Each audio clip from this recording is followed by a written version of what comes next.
keby ste si chceli niečo takéto vyrobiť aj vy, takýto obklad, tak je na to návod.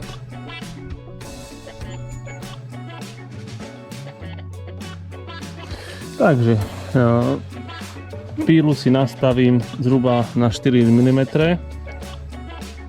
To je túto stenu a výšku si nastavím zhruba na polku tej dosky. To už som si vymeral predom, pekne si nastavím výšku, všetko. V podstate teraz budem s jednotlivými doskami takto prechádzať, to mi spraví jeden zárez, potom si nastavím pílový kotúč na výšku a zase spravím túto hránku. Tým pádom dosiahnem toho, že mi to celý tento kus odtiaľ vypadne. Mám to pekne rovné, zafrezované.